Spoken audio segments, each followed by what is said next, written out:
Consumer advocates are calling for upcoming changes to Australia's anti-scam laws to go further after Australians lost more than $37 million to romance scams just over the past 18 months. Joining us this afternoon on The Debrief is Annabelle Brett from Mix FM on the Sunshine Coast and Ben O'Shea from The Nightly in Perth. Happy Monday. Lovely to see you both. Ben, do you think that banks and dating apps should be held responsible for this? Yeah, I think someone has to be held responsible. I think a lot of times when there's a romance scam, the average person looks at the situation and says, well, how could you not know that it was a bit sus to be sending all of this money, international transfers, cryptocurrency? It's just so sus. But I think in this particular instance of this Melbourne woman, it was someone with a learning disability. So this is the most despicable example of scamming that you can possibly imagine. As much as it pains me to say, I don't know if banks should be responsible for it. I think they have an obligation to flag suspicious transactions and maybe even pause them until contact is made with their customers to ensure it's all above board. The dating apps, though, on the other hand, they 100% should be reimbursing the victims on their platforms and doing more to verify the identities and make those identities of the scammers available to the authorities. Annabelle, Ben makes a great point there. This will then put the responsibility back on these organisations to be more stringent with their controls.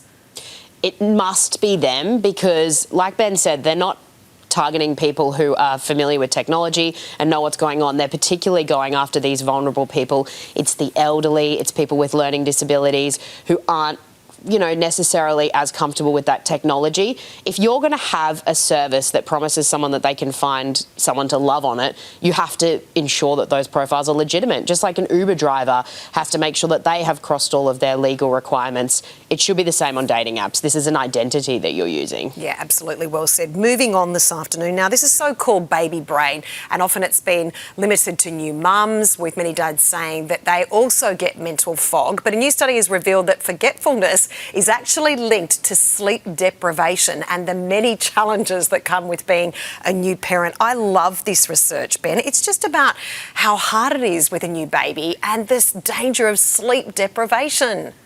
Yeah, I don't know if we need scientists to tell us that lacking sleep leads to an impairment of cognitive ability.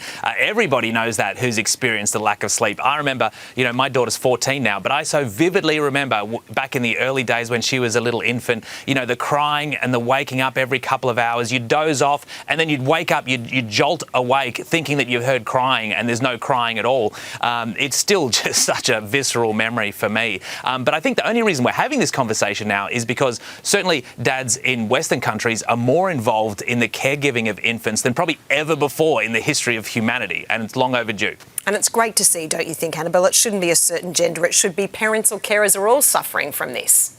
Oh, 100%. I feel so fortunate. I've got a 2-year-old nearly, and I've just been through this. And the fact that all of these millennial dads, all my friends' husbands, are so wonderful at picking up the slack and making everything even, and they're feeling everything together. It helps women get back into the workforce and feel normal and carry the load as a duo. It's absolutely imperative.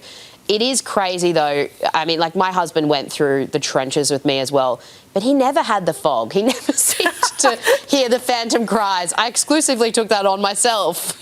I think it's great that, with parents hands-on, whether that's the dad, the mum, the carer, it's great for both the parents and the children. Everyone benefits. Finally, this afternoon, Australia's favourite spread has announced a major makeover with the release of Vegemite Kids. The child-friendly product has less salt, is lighter in colour and apparently smoother in texture. Ben, yes or no on this? Well, look, remember, this is a product that even people who like it try and spread as little as possible on their toast. So I think maybe a lightly flavoured version is not the dumbest idea, but my official position is harden up, kids. This is un-Australian. I 100% agree. Annabelle, concerningly, I actually enjoy eating Vegemite out of the jar. No, Tash, I'm with you. I don't know who Ben's talking about that lightly spreads it. My nearly 2-year-old, once again, will lick it off of the knife. She loves it so much as is. If you don't like the product for what it is authentically, if it ain't broke, don't fix it. Indeed, harden up. Ben and Annabelle, lovely to see you, and thanks for joining us. Thanks, Tash. Thanks, Tash.